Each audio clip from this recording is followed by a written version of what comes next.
이 시간 각자의 삶의 자리에서 그리고 예배의 자리에서 살아계신 하나님을 예배하는 사랑하는 형제자매들을 그리스도의 이름으로 문안하고 축복합니다. 오늘은 성서 본문 요한복음 15장 1절에서 8절의 말씀을 가지고 열매 맺는 그리스도인의 삶이라는 제목으로 성령의 지혜를 간구하며 말씀을 나눠보고자 합니다. 예수 그리스도를 따름이라는 제자도에 대한 이야기는 우리에게 아주 익숙한 이야기입니다. 그런데 누구를 따라간다고 말할 때 그 따름이라는 말이 어떻게 새겨지느냐에 따라서 그 따름이라는 것이 그 누구를 추종함이 되기도 하며 그 사람이 의미 있게 살아간 삶을 나도 살아가는 의미의 살아감으로서의 따름이 되기도 합니다. 많은 사람들이 예수님을 따름에 대해서 이야기하지만 이 따름이라는 것이 예수를 추종함이 되는 경우를 많이 목도하게 됩니다. 이런 예수 추종을 우리는 제자도라고 오해할 때가 많다는 것이죠. 그렇게 오해된 제자도는 예수가 가는 길을 그저 나는 땀을 따라만 가면 된다는 식으로 생각을 하게 된다는 것입니다.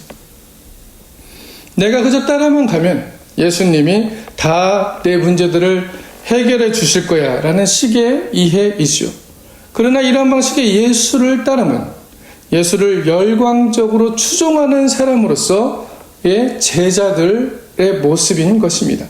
마치 예수 그리스도께서 십자가를 지시기 전에 등장하시어 여러 기적과 이적을 행하실 때 사람들이 그들의 목적을 이루고 삶의 문제 해결만을 위해서 자신들을 해병시켜줄 메시아로 그리고 자신들의 힘으로 로마를 물리쳐 주실 다윗과 같은 힘있는 존재로서의 예수님을 기대했던 것과 같은 맥락입니다.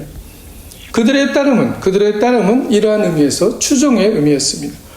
물론 그들의 삶에 베드로와 같이 주는 그리스도시요 살아계신 하나님의 아들입니다 라는 고백도 있었습니다. 우리도 주님과 함께 죽으러 가자는 용기 있는 고백들도 있었습니다. 변화산의 신비한 경험도 죽은 나사로가 살아가는 놀라운 경험도 겪었습니다. 그러나 그러한 제자들의 신앙의 삶은 바로 예수의 십자가 앞에서 그리스도가 지신 십자가 앞에서 그 실체가 그대로 드러났던 것입니다. 어떻게 드러났습니까? 자신의 겉옷까지도 벗어번지고 도망치는 제자, 그리고 여종과 사람들 앞에서 예수를 3번씩이나 부인하며 저주하는 베드로의 모습으로 드러난 것이지요. 이것은 무엇을 말하는 것일까요? 우리가 예수의 제자라고 하는 것이 그리고 예수를 그리스도로 고백하는 것만이 결코 우리가 그리스도인이 된다는 것을 의미하는 것이 아니라고 말하고 있는 것입니다. 예수를 추종하면서 새로운 의미의 예수의 삶을 나도 살아감, 예수의 십자가를 나도 지고 따라감이라는 삶으로 변화해야 한다는 것을 말하고 있는 것입니다. 예수가 살아간 방식과 그의 사고로 나의 삶을 살아가고 예수의 삶의 의미가 하나님의 뜻을 이루는 삶에서 드러나는 것처럼 나의 삶에서 하나님의 뜻을 이루려는 삶을 살아가는 이것이 바로 오늘 성서 본문이 말하는 열매 맺는 삶, 즉 그리스도를 추종하며 따라가는 것이 아닌 그리스도의 삶을 나도 사는 예수를 따름을 말하고 있는 것입니다. 예수를 따라간다는 것, 예수에 대한 제자도라는 것은 이러한 의미로 새겨야 된다고 성서는 말씀하고 있다는 것이죠. 이러한 추종과 참된 따름의 의미를 새기면서 오늘은 어떻게 해야 우리의 삶에서 그리스도의 삶과 같은 열매를 맺으며 예수의 추종자가 아닌 예수의 삶을 살아가는 그리스도인의 모습이 어떠한 것이며 왜 그렇게 우리는 살아야 하는가에 대해 살펴보도록 하겠습니다. 오늘 본문 15장 1절에서 3절을 보시면 나는 참 포도나무요 내 아버지는 농부라 무릇 내게 붙어있어 열매를 맺지 않은 가지는 아버지께서 그것을 제거해 버리시고 무릇 열매를 맺는 가지는 더 열매를 맺게 하려 하여 그것을 깨끗하게 하시느니라. 너희는 내가 일러준 말로 이미 깨끗하여졌으니 라고 말씀하고 있습니다. 예수 그리스도는 오늘 본문 말씀에서 열매를 맺는 가지는 더 열매를 맺게 하여 그것을 깨끗게 한다라고 말씀하고 있습니다. 그렇게 깨끗게 하는 것은 바로 그리스도의 말씀에 있는 우리를 깨끗하게 하는, 정결하게 하는 능력이 있다는 것을 말하고 있는 것이죠. 하나님의 말씀의 능력이 그렇게 우리를 깨끗하게 하고 우리의 삶 가운데서 하나님의 거룩함이 드러나게 하신다라는 것을 말하고 있는 것입니다. 그런데 이 깨끗함이라는 건 무엇일까요? 성서가 말하는 정결함, 거룩함, 깨끗함은 우리가 생각하는 깨끗함의 의미와 조금 다릅니다. 죄가 씻어지고 우리의 삶에서 무엇인가 어떠한 것을 씻어내는 의미의 깨끗함에서 사실은 조금 더 깊은 의미를 가지고 있습니다. 우리가 생각하는 선과 악의 잣대를 가지고 판단하는 깨끗함도 그러한 우리가 생각하고 있는 좋은 것, 나쁜 것, 거룩한 것의 깨끗함이 거룩함이나 정결함이 성서가 말하는 의미가 아니라는 것입니다. 그럼 어디에 기준이 있을까요? 성설의 정결함, 거룩함의 기준은 단순하고 명확합니다. 오늘 말씀처럼 예수 그리스도의 말씀이, 그분이 우리에게 일러주는 말씀이 바로 진리의 말씀인 것을 말하고 있죠. 그리고 그 말씀을 듣고 그 말씀의 삶을 살아가며 행하는 것이 바로 우리를 깨끗하게 한다는 것입니다. 그 깨끗함은 바로 하나님의 뜻이 이루어지도록 사는 삶을 말하는 것입니다. 우리의 삶의 정황에서, 나와 이웃과의 관계에서, 나와 하나님과의 관계에서, 그리고 내 자신과의 관계에서 하나님의 뜻이 드러나는 삶, 그걸 그렇게 살아가도록 결단하는 삶, 그것이 바로 우리를 깨끗하게 하고 거룩하게 한다는 것이죠. 그것이 바로 하나님의 말씀의 의미가 우리의 삶에서 드러나는 것이기 때문입니다. 깨끗함은 바로 하나님의 뜻이 이루어지도록 하는 삶입니다. 그러한 의미에서 이것이 바로 성서를 관통하는 깨끗함, 거룩함에 대한 의미입니다. 내가 어느 곳에 있든지 바로 우리가 생각해야 하는 삶의 가장 중요한 의미는 내가 살아가는 삶에서 하나님의 뜻이 이루어지는 삶을 살아가는가 하는 것이죠. 매 순간 질문해야 되는 질문입니다. 그리고 하나님의 뜻은 그리스도의 삶을 살아가는 사람들이 그리스도를 통해서 이루며 산다는 것입니다. 내가 이루어간다는 것이 아닌 것이죠. 나의 행위와 내가 무엇을 해서 이루어가는 것이 아니고 그리스도를 통한 나의 행위, 그리스도를 통해 변화되어진 나의 행위를 통해서 이루어진다는 것입니다. 물론 나의 행위가 관계하고 있는 것도 사실입니다. 시편 36편 9절에 보시면 그렇기 때문에 성서는 이렇게 말씀하고 있습니다. 시편 36편 9절을 한번 찾아보도록 하겠습니다. 진실로 생명의 원천이 주께 있사오니 주의 빛 안에서 우리가 빛을 보리이다. 아멘. 주의 빛 안에 거할 때 우리도 빛을 본다는 말씀을 시편 기자는 고백합니다. 이것이 바로 내 안에 그리스도의 빛이 충만함을 발견하는 놀라운 행복을 경험한다는 것이죠.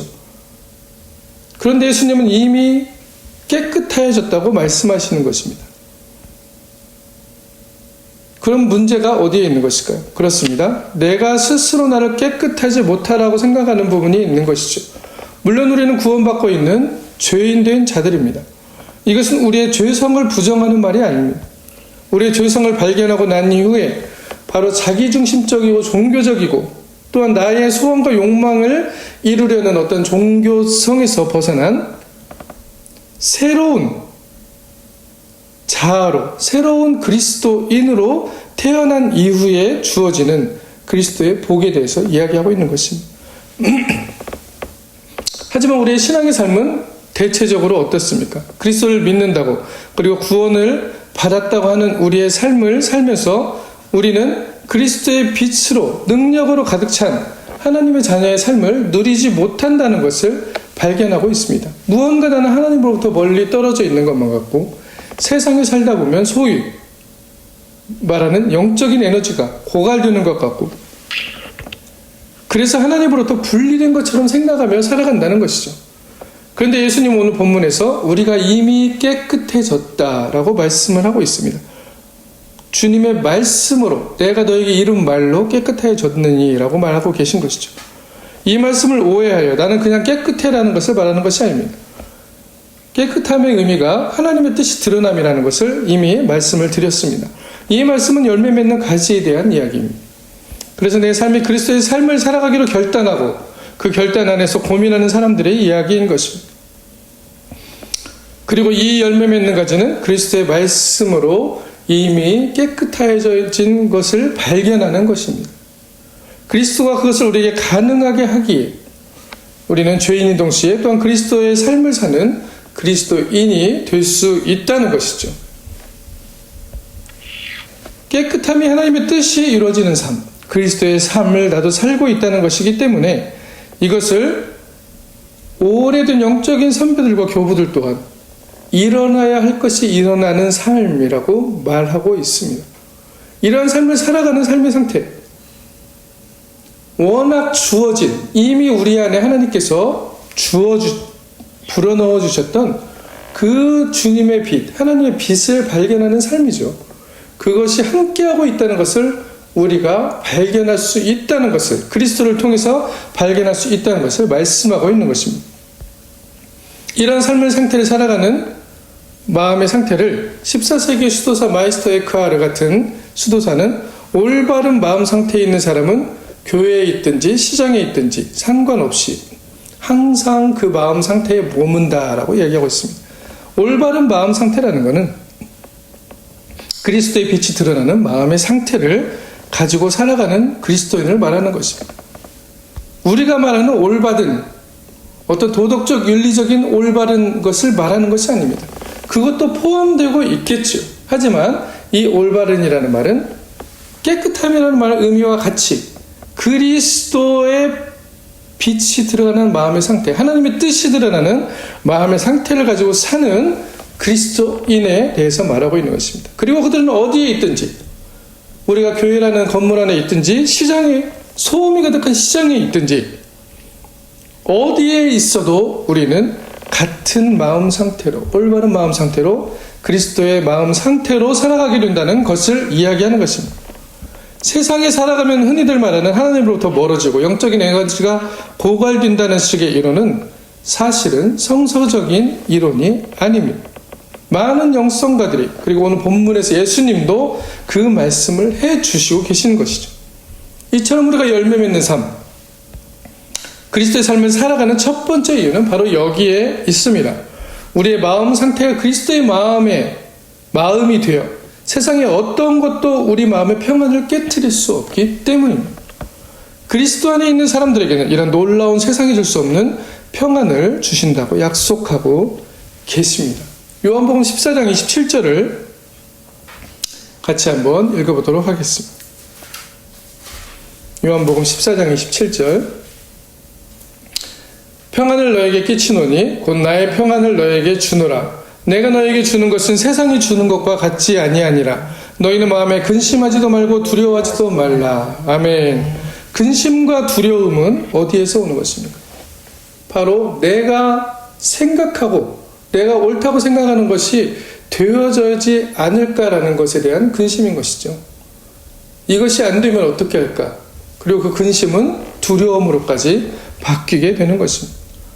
그러나 그리스도의 마음으로 살아가는 그리스도인들은 바로 내가 생각하고 내가 계획하는 어떠한 것들이 되어지고 안 되어지는 것에 집착하지 않는다는 것을 말씀하고 있습니다. 예수 그리스도께서 그렇게 말씀하고 계시죠. 근심하지 말고 두려워하지 말라. 이것은 무엇의 의미입니까? 모든 것을 주님께 맡긴다는 의미이기도 하지만 모든 부분에 있어서 그러한 집착과 또한 내가 옳다고 생각하는 것에서 벗어나는 것을 또한 동시에 의미하는 것입니다. 그리스도께 맡긴다는 것은 그리스도의 판단으로 내 삶을 살아간다는 것이기 때문인 것이죠. 왜 우리가 그리스도의 삶을 살아가야 하는가의 이유가 바로 여기에 있습니다. 우리 안에 평안을 하나님께서 선물해 주셨기 때문이라는 것이죠. 두려움과 불안으로 살아가는 이 세상, 얼마나 많은 두려움과 불안들이 우리의 삶들을 지배하고 살아가고 있습니까? 우리에게 들려지는 어떠한 목소리를 따라서 그 목소리가 바로 자기인 것처럼 생각하며 그 목소리를 따라 이것이 되어야만 해, 이렇게 되어야만 해라고 생각하며 살아가는 것이 우리의 인생인 것입니다. 그 마음이 일어날 때마다 우리는 안 되면 어떻게 하지? 그러면은 도대체 어떻게 될까? 나의 삶은 어떻게 될까라고 불안해하며 산다는 것이죠. 그러나 예수 그리스도의 마음으로 살아가는 사람들, 그리스도인들은 바로 이러한 불안과 두려움에서 자유하는 사람들입니다. 하나님이 주신 평안이 우리 안에 거한다는 것이죠.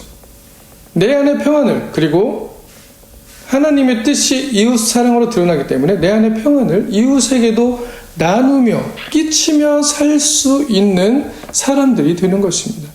하나님의 나라와 복이 전해지고 커져 나간다는 것이죠. 이처럼 하나님의 나라는 포도농쿨처럼 우리가 알지 못하는 수많은 부분에서 연결되어 있음을 말하고 있습니다. 나와 이웃이, 나와 하나님이, 그리고 나와 내 안에 있는 내 자신마저도 그렇게 예수 그리스도와 연결되어 있다는 것이죠. 그것을 발견하는 눈이 열려지는, 또한 놀라운 복을 살게 되기 때문에 우리는 그리스도의 마음으로 예수 그리스도 안에 살아야 된다는 것을 말하고 있는 것입니다. 예수님께서 오늘 본문에도 그렇게 말씀하시죠. 15장 4절에서 5절의 말씀을 보시겠습니다. 내 안에 거하라, 나도 너희 안에 거하리라. 가지가 포도나무에 붙어있지 아니하면 스스로 열매를 맺을 수 없음같이 너희도 내 안에 있지 아니하면 그러하리라. 나는 포도나무요 너희는 가지라. 그가 내 안에, 내가 그 안에 거하면 사랑이 열매를 많이 맺나니 나를 떠나서는 너희가 아무것도 할 수 없음이라. 아멘. 그가 내 안에, 내가 그 안에 거한다는 것, 바로 우리가 그렇게 그리스도와 이미 연결되어 있었다는 것, 항상 연결되어 있었다는 것을 말하고 있는 것입니다. 하나님과 항상 그렇게 연결되어 있었다는 것을 말하고 있다는 것이죠. 우리 안에 하나님의 놀라운, 우리가 알 수 없는 끝없는 광활함의 빛이 우리 안에 빛나고 있다는 것을 말하고 있는 것입니다.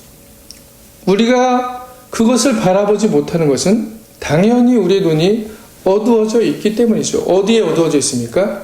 우리에게 들려지는 이것이 맞아, 이렇게 살아야 돼, 이렇게 이런 것들이 무조건 이루어져야 돼라고 생각하는 그 생각들이 우리의 눈들을 어둡게 한다는 것입니다. 거기에 우리는 오히려 집착해서 그것이 나라고 생각하며 산다는 것이죠.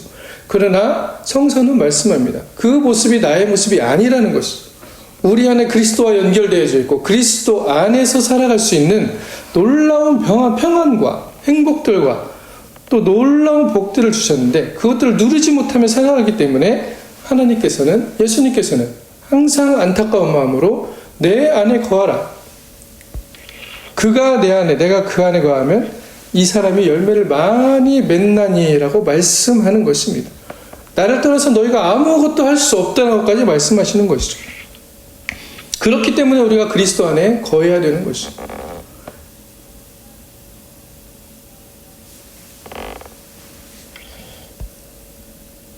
우리가 그리스도 안에 거함이라는 이 말씀은 이미, 그리고 항상 그렇게 이미 말씀드렸던 대로 실현되어 있었던 것입니다. 그 문제는 우리가 눈이 어두워서 우리의 삶에서 하나님의 놀라운 창조의 시면으로 들어가는 그리스도의 문을 발견하지 못하였다는 데 있는 것이죠. 발견하지 못한 이유는 우리 삶에 들려오는 수많은 마음의 소리들이 우리들을 다른 곳으로 이끌었다는 것을 말하는 것입니다. 마치 광야에서 시험받은 예수 그리스도에게 들려왔던 사탄의 음성과 같은 것이죠. 이것이 무조건 나쁘다라고 얘기하는 것이 아닙니다. 우리가 그리스도 안에 있을 때 우리의 삶 가운데서 우리가 추구하는 것들이 당연히 무엇이 되든지 상관이 없습니다. 하지만 우리가 그리스도 안에 있지 못하고 내가 추구하는 목적에 내 삶이 집착되어질 때, 그것이 절대적인 것으로 여겨질 때 이미 우리의 눈들은 어두워질 수밖에 없다는 것을 성서가 얘기하고 있다는 것이죠. 이러한 몰두는, 이러한 집착은 아이러니하게도 우리가 살아가고 옳고 행복하다고 생각하는 수많은 삶의 방식에 집착하며 또 그것들을 통해서 서로를 비교하게 되는 결과를 가져온다는 것입니다. 그리고 우리의 기도 또한, 신앙생활 또한 그리스도를 따른다고 하면서 하나님의 영광을 위한다고 하면서 나의 삶의 목적을 위한, 내 앞에 나의 문제들만을 없애주기를 위한 예수님을 찾게 되는 것이죠. 그것이 제자의 삶이라고 착각하며 살아간다는 것입니다. 이것을 기계의 신, 데우스 엑스 마키나라고 보네포 목사님은 말했습니다. 내가 원하는 때에 신이 데려와서 내 시간에 맞춰 내 방식대로 문제들을 다 해결해 준다는 것입니다. 이것은 기독교에서 말하는 예수 그리스도가 말했던 신앙은 아니라는 것을 분명히 얘기하고 있습니다. 삶은 우리의 기도의 모습과 신앙의 모습이 그럴 때가 많습니다. 문제는 왜 이러한 삶의 꾼들이 생겨났냐는 것이죠. 왜 그럴까요? 우리가 가치 있다고 좋다고 생각하는 삶의 방식을 이루기 위해서 그렇게 우리는 간구하고 소망했다는 것입니다. 그런데 오히려 이 소망이 우리의 기도와 신앙의 방향을 그리스도 안에 있는 삶을 사는 것이 아니라 그리스도와는 상관없는 삶을 살아가게 만들어 버린다는 것입니다. 우리에게 많은 목소리들이 들려지죠. 당장 이렇게 해야 내가 잘 될 수 있어. 저 사람을 봐. 너도 저렇게 해야 되지 않겠어?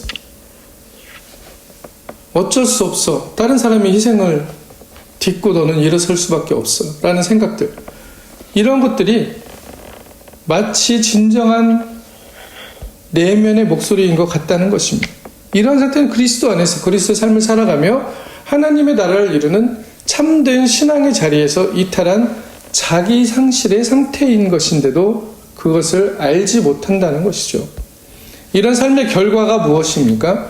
바로 우리가 원하는 것은 이를 악물고서라도 취하고 원치 않는 것은 뱉어버리는 강박적인 마음과 경쟁의 마음에서 무엇이 생깁니까? 불안해하고 두려워하며 때로는 잠 못 드는 밤을 보내고 실패를 통해 어떤 사람들은 또 여기서 나태되어 실패를 통해 우울한 날들을 보내게 된다는 것입니다.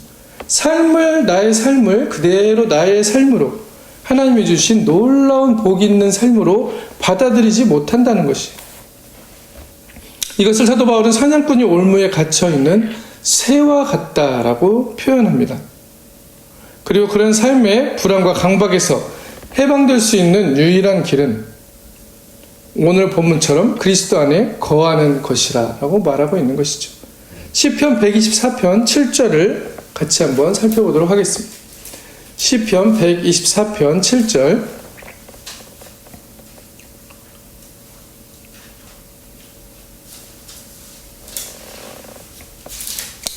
같이 읽도록 하겠습니다. 우리의 영혼이 사냥꾼의 올무에서 벗어난 새같이 되었나니 올무가 끊어짐으로 우리가 벗어났도다. 우리의 도움은 천지를 지으신 여호와의 이름에 있도다. 아멘. 이러한 왜곡된 지혜로 살아가는 우리의 삶은 하나님의 선과 악을 스스로 알겠다고 선악과를 향하는 욕망의 목소리를 따라 결정했던 아담 안에 있던 지혜인 것입니다. 그 결과 우리의 삶은 우리가 서로 경쟁하고 비교하고 우위를 점할 때만이 행복할 것이라고, 그것만이 절대적인 것이라고, 나도 모르는 어떠한 소리가 들려오면서 나의 소리인 것처럼 착각하게 되며 그 목소리에 절하고 따라가라고 말하는 것이죠. 그러나 그 결과는 우리가 다른 사람의 우위를 점하고 억압하며 소외된 자들의 삶을 노예화하는 그러한 삶들을 만들어내는 지금의 사회 현실을 만들어냈던 것입니다. 이것을 우리는 하나님의 나라라고 얘기하지 않습니다.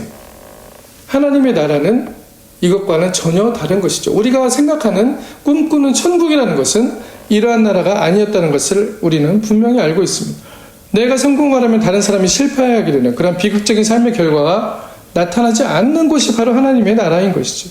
그러나 오늘 성서 본문은 우리의 내면의 상태가 그리스도 안에 거할 때에 비로소 우리는 이러한 올바른 내면의 상태에 들어가게 되고 우리의 삶의 풍성한 하나님의 뜻이 이루어지는 열매를 맺는다라고 말씀하고 있습니다. 마치 비현실적으로 들릴 것입니다. 비현실적인 게 맞습니다. 우리가 살아가는 이 현실과 다르기 때문입니다. 비현실적입니다. 그렇지만 실현 불가능한 것은 아닙니다. 왜 그렇습니까? 하나님의 말씀에 진리가 있기 때문입니다. 하나님의 말씀은 이루어지기 때문이라는 것이죠. 그렇다면 우리도 그리스도 예수 안에서 이러한 풍성한 열매 맺는 삶을 살아가려고 그 삶을 추구하는 것이 바로 그리스도인들의 삶이라는 것입니다. 이러한 열매 맺는 삶을 사는 그리스도 안에 있는 사람들은 우리 주위에서 벌어지는 삶의 정황에서 알아차리는 능력, 이러한 것들을 알아차리는 능력들을 보여준다는 것이에요. 특히 나뿐만 아니라 내 가족뿐만 아니라 나와 관계를 맺고 있는 또는 나와 상관이 없어 보이는 타인이 무엇을 필요로 하는지, 그가 어떠한 아픔을 가지고 있는지를 알아차리게 합니다. 왜 이런 일이 생겨날까요? 바로 우리는 그리스도라는 포도나무의 가지에 연결되어 있기 때문입니다. 그 포도나무는 우리가 생각하는 것처럼 다 보이는 가지가 아니라 우리가 알 수도 없는 수많은 연결들을 가지고 뒤엉켜 있다는 것이죠. 우리의 알을 초월하는 초월적인 연결이 이루어져 있음을 말하는 것입니다. 그렇게 그리스도 안에 있으면 우리는 그리스도의 마음이 아파하는 것, 예수님과 함께 고통받고 있는 사람들이 머무는 곳에 우리의 마음도 향하게 된다는 것입니다. 세상의 약자들, 이 세상의 시스템에서, 비교와 경쟁의 시스템에서 낙오되고 소외된 약자들, 예수님이 왜 그렇게 관심이 많으셨는지를 보면 우리는 알 수가 있는 것입니다. 예수님은 그렇게 나의 살됨과 내 삶의 풍요로움을 위해 하나님께 간구하는 것에 우선하기보다 하나님의 나라가 이루어지는 엉들리고 병들고 소외된 사람들에게 가장 먼저 마음이 향하였던 것입니다. 그리스도가 우리 안에, 우리가 그리스도 안에 있는 사람들은 활짝 열린 이러한 마음의 문을 가지고 살아갑니다. 그리고 우리의 삶의 정황에서 그리스도의 마음이 어디로 향하는지를 알아차리는 사람들입니다. 삶의 모든 것과 관련하여 매일 좋고 싫고를 따지고, 아니 수십 년간 좋고 싫고를 따져온 결국에는 그 마음만이 남아버린 그러한 딱딱하고 고착화되어 있고 메말라버린 삶이 아니라는 것이죠. 그리스도의 마음을 느끼게 하는 생명의 가지로 접붙임 되어진다는 것입니다.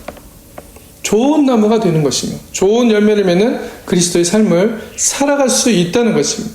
진정한 신앙은 바로 내가 그리스도 안에, 그리스도가 내 안에 있는 포도나무 같이 뒤엉켜 있는, 우리가 알 수 없는 연결들로 연결되어 있고 그 그리스도와의 초연결을 느끼는 것이죠. 요한복음 10장 27절을 한번 보시겠습니다. 요한복음 10장 27절.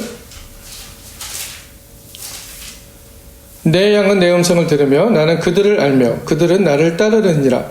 내가 그들에게 영생을 주느니 영원히 멸망하지 아니할 것이요 또 그들에게 내 손에서 빼앗을 자가 없느니라. 그들을 주신 내 아버지는 만물보다 크심에 아무도 아버지 손에서 빼앗을 수 없느니라. 나와 아버지는 하나이니라 하신대.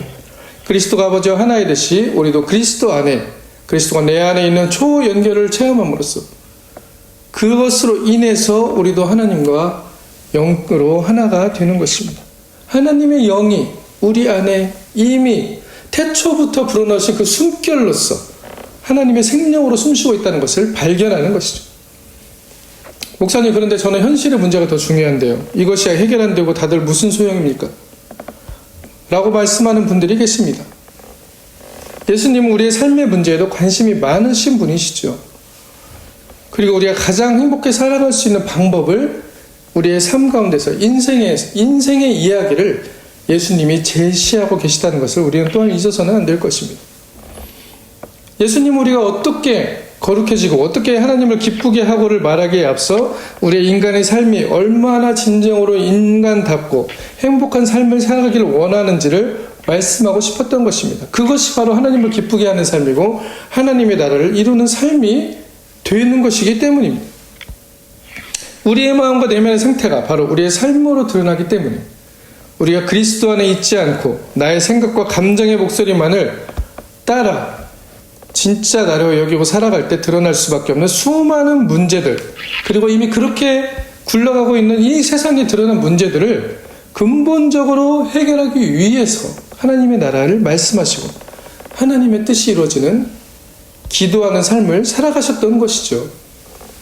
그리고 하나님의 뜻을 위해 결국 하나님의 자리에서 자기를 비우고 십자가를 지신 삶을 살았습니다. 우리 죄가 또한 그를 통해 사하심을 받았습니다. 하나님과 화해하는 삶을 살게 되었습니다. 단번에 하나님의 지성소로 들어가는 축복을 누리게 되었습니다. 그렇기 때문에 우리도 자기 십자가를 지고 그리스도가 살아간 것처럼 살아야 된다는 것입니다. 그 삶은 세상이 말하는 삶의 모습이 아닌 것이죠. 70번씩 7번이라도 용서하라는 삶이며 겉옷을 달라면 속옷까지 다 주는 삶이었습니다. 도대체 왜 그렇게 살라고 하는 것일까요? 너무 바보 같지 않습니까? 그렇게 살면 나는 뭐 먹고 삽니까? 라는 수많은 목소리들이 지금 우리의 귓가에 맴돌 것입니다. 그러나 이 수많은 소리들이 또한 진리의 소리가 아니라는 것을 우리는 깨달아야 합니다. 오히려 그리스도가 십자가를 지심으로 부활의 영광으로 다시 살아나셨듯이 우리의 삶도 우리가 계산할 수 없는, 우리가 측량할 수 없는 그러한 삶들의 능력은 바로 우리가 그리스도의 삶을 살아갈 때 드러나는 것입니다. 이것이 바로 예수 그리스도의 능력이기 때문입니다. 그리스도인의 삶이 마땅히 그래야 함을 말씀하고 있는 것이죠. 마태복음 16장 21절을 같이 읽어보겠습니다. 마태복음 16장 21절. 이때로부터 예수 그리스도께서 자기가 예루살렘에 올라가 장로들과 대제사장들과 서기관들에게 많은 고난을 받고 죽임을 당하고 제3일에 살아나야 할 것을 제자들에게 비로소 나타내시니 베드로가 예수를 붙들고 항변하여 이르되 주여 그리 마옵소서 이 일이 결코 주께 미치지 아니하리이다. 예수께서 돌이키시며 베드로에게 이르시되 사탄아 내 뒤로 물러가라. 너는 나를 넘어지게 하는 자로다. 내가 하나님의 일을 생각하지 아니하고 도리어 사람의 일을 생각하는도다 하시고 이에 예수께서 제자들에게 이르시되 누구든지 나를 따라오려거든 자기를 부인하고 자기 십자가를 지고 나를 따를 것이니라. 누구든지 제 목숨을 구원하고자 하면 잃을 것이요 누구든지 나를 위하여 제 목숨을 잃으면 찾으리라. 아멘.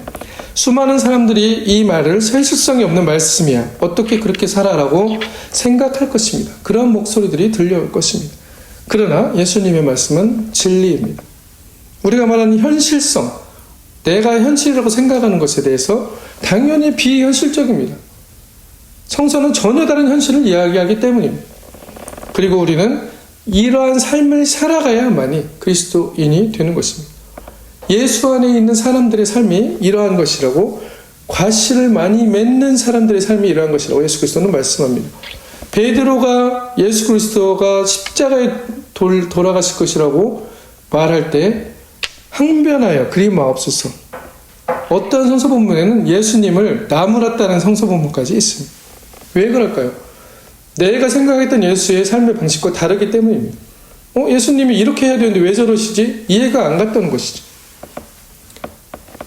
예수님의 십자가의 의미를 전혀 발견하지 못한 베드로의 모습을 보고 있는 것입니다. 예수 추종자로서의 베드로입니다. 예수님의 삶을 살아가는 그 변화된 제자로서의 베드로는 아직 존재하지 않았던 것이죠. 이 베드로가 이 본문 말씀 바로 전에 주는 그리스도시요 살아계신 하나님의 아들이라는 고백을 하는 장면이 나옵니다. 그리고 바로 이어서 이 구절이 나옵니다. 예수님이 돌아가시겠다고, 십자가에 돌아가시겠다고 하니까 예수님을 나무라는 것이죠. 그렇게 마십시오. 왜 그러십니까? 예수님은 사탄아 내 뒤로 물러가라 라고 말씀하고 있습니다. 우리가 말하고 있는 현실적이라는 말이 하나님이 보시는 하나님의 나라의 현실과는 다르기 때문인 것이죠. 왜 기독교가 요즘 그와 같이 그렇게 자신의 뜻을 하나님의 뜻이라고 열변을 토하면서 오히려 그리스도가 살아간 그 이웃사랑의 삶은 살아가지 못하는 것일까요? 교회의 예배를 중요시하면서 그 예배가 하나님의 나라가 이루어지는 것이라고 아무리 얘기하지만 오히려 이 사회에는 자신들의 이익만을 위하는 집단 이기주의적인 모습으로 비추게 되었을까요? 십자가의 의미가 잘못 새겨져 있기 때문입니다. 십자가는 이처럼 나의 판단과 나의 소유욕이 사라지는 자리입니다. 오직 그리스도만 드러나는 자리인 것이죠. 그리스도는 어떠한 삶을 사셨습니까? 자기를 버리는 삶을 사셨습니다. 소외된 자들을 위한 삶들을 살았다는 것이죠. 사회의 약자들을 위해서 살았다는 것이죠. 그 약자는 바로 이 세상의 시스템이, 이 세상의 지혜가 만들어낸 약자들이기 때문입니다. 다른 사람들 위에, 다른 사람보다 더 나은 삶을 추구하며 그러한 사람들이 생겨났다는 것이기 때문이죠. 하나님의 나라와 맞지 않는 삶이었기 때문에 그리스도는 그 희생자들에게 오히려 더 관심과 사랑을 보이셨던 것입니다. 그 모든 것이 예수님 때문에 또는 하나님을 위하여라고 말할지라도 아무리 많은 것들을 하나님 때문에 하나님을 위하여라고 말할지라도 우리는 항상 십자가 앞에 서 있는 그리스도인의 삶이 있어야 하는 것입니다. 나를 위한다는, 나의 영광을 위한다는 그것까지도 그렇다면 버릴 수 있는가? 라는 주님의 음성이 십자가를 통해서 항상 들려져 옵니다. 마태복음 19장 21절에 보시면 예수께서 이르시되 내가 온전하고자 할진대 가서 내 소유를 팔아 가난한 자들에게 주라. 그리하면 하늘에서 보화가 내게 있으리라. 그리고 와서 나를 따르라 하시니 그 청년이 재물이 많음으로 이 말씀을 듣고 근심하며 가니라 라고 되어 있습니다. 만약 우리가 하나님의 영광을 위하여 예수님 때문에 무엇을 한다는 것을 포기할 수 없다면 그것은 자기 영광과 우상화를 하나님의 영광이라는 것을 이름으로 또는 예배라는 이름으로 치장하여 그 자기 영광을 고집함을 고백하는 모양새일 뿐입니다. 아브라함은 이삭을 통해 큰 민족을 이루겠다고 약속하셨던 하나님에게 갑자기 이삭을 모리아에서 잡아 이교도적인 방식으로 잡아서 죽이라는 이해할 수 없는 하나님의 요청을 받습니다. 그리고 그 요청에 자신의 이성과 감정과 생각을 모두 버리고 순종하는 모습을 보이죠. 아마 우리 같으면 절대 그 상황에서 어떻게 했을지를 생각해 보시기 바랍니다.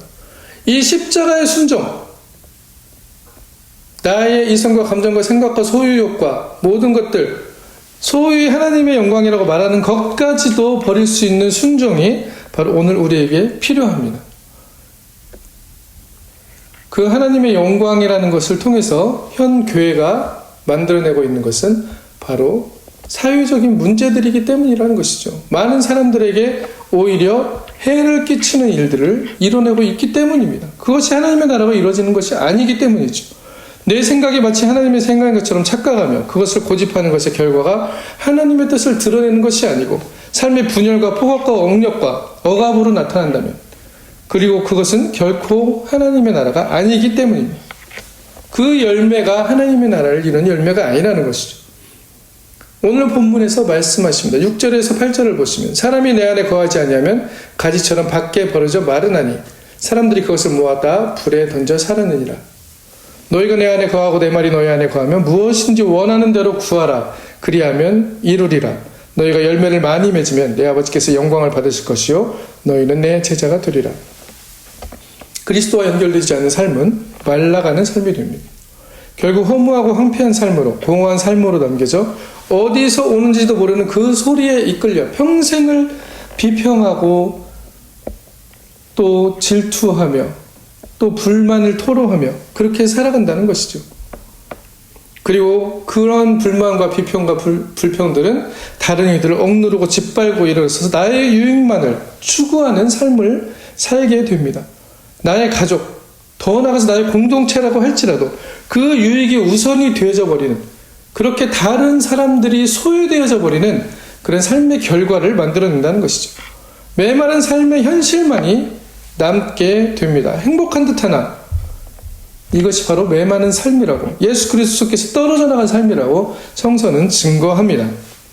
때문에 그리스도와 연결됨에 눈이 열려야 함의 중요성이 여기에 있다는 것이죠.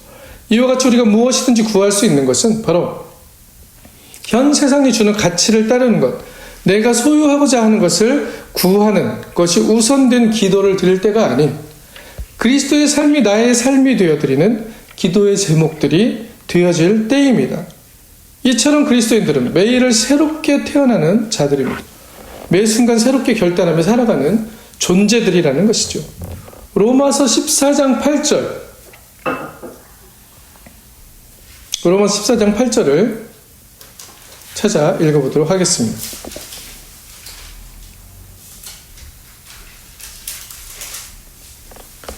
우리가 살아도 주를 위하여 살고 죽어도 주를 위하여 죽나니 그러므로 사나 죽으나 우리가 주의 것이로다. 아멘. 예수님의 현존이 우리의 삶 가운데서 그리고 나와 이웃의 관계 사이에서 그리스도의 현존이 드러나는 삶입니다. 그리스도의 향기로 가득 채워지는 삶이라는 것이죠.